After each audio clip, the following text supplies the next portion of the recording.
ఇవాళ వచ్చేసి చాలా సంతోషం ఉంది. ఎందుకంటే శ్రీరామ్ రెడ్డి అన్న వెళ్ళిపోయినందుకు అత్తాపూర్ డివిజన్ ఖాళీగా అయిపోయిందని అనుకున్నాం, కానీ శ్రీరామ్ రెడ్డి అన్న వచ్చినందుకు దానికి ఫుల్ఫిల్ అయిపోయింది. కానీ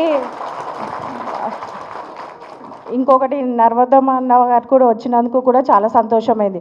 ఇంకొక రాబోయే దినాలలో కూడా మన తెలంగాణ కేసీఆర్ ఏవేవి పనులు చేసినాయో అందరికీ ప్రతి ఒక్కరికి తెలుసు.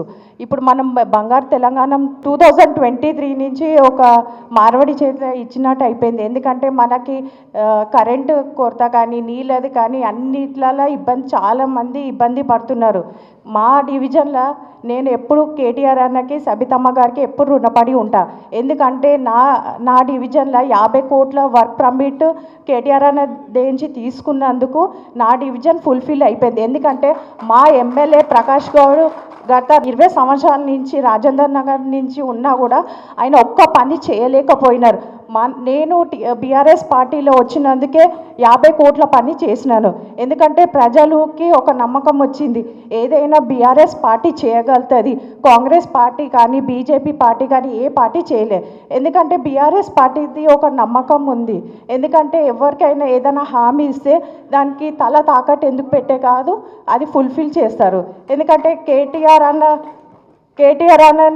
నుంచి మేము చాలా నేర్చుకున్నాం. సబితమ్మ ఎట్లా అంటే ఒక ఫ్యామిలీ మెంబర్ లేక మా అమ్మ కంటే ఎక్కువ. ఎందుకంటే మాకు 2016లో ఒక ఇన్సిడెంట్ అయింది. ఆ ఇన్సిడెంట్కి అమ్మ ఒక్క ఫోన్ కాల్ చేయగానే వితిన్ ఒక్క 10 మినిట్స్లో అది ఫుల్ఫిల్ అయిపోయింది. ఎందుకంటే అమ్మని ఎప్పుడూ గుర్తు చేసుకుంటాం. ఎందుకంటే అమ్మ చేసినది అభివృద్ధి పనులు. ఇప్పుడు నాకు ఏదైనా ఆపద ఉన్నా కూడా నేను అమ్మ దగ్గరికి డైరెక్ట్ వెళ్ళిపోతా. కార్తీక్ అన్న దగ్గర కూడా పోతాను, అన్న ఇట్లా ఉందన్న మళ్ళీ ఇట్లా అవుతుందంటే అమ్మ కొంచెం ఇట్లా చెప్తుంది, దానికి మేము చేస్తాం. కానీ ఈ పార్టీలో వచ్చినందుకు కూడా నాకు చాలా సంతోషమైంది. ఇంకా రాబోయే పబ్లిక్కి కూడా మేము చెప్తున్నాం, ఎవరైనా బీఆర్ఎస్ పార్టీని నమ్ముకుంటే మాత్రం ఎప్పటికైనా ఫుల్ఫిల్ అవుతుంది. ఏ కాంగ్రెస్ పార్టీ కానీ బీజేపీ పార్టీ ఎందుకంటే ఇప్పుడు మనం చూస్తున్నాం. ఎందుకంటే సంవత్సరంన్నర నుంచి మనం చాలా కష్టపడుతున్నాం. నీళ్ళకు కానీ కరెంటుకి కానీ మళ్ళీ ఇంకొకటి ఎవరికైతే పెన్షన్స్ ఉన్నాయో అవి కూడా రావట్లేదు. ఏవి అసలుకు ఎట్లా అయిపోయింది అంటే మన పరిస్థితి నీటిలో గంగలో పోసినట్టు అయిపోయింది.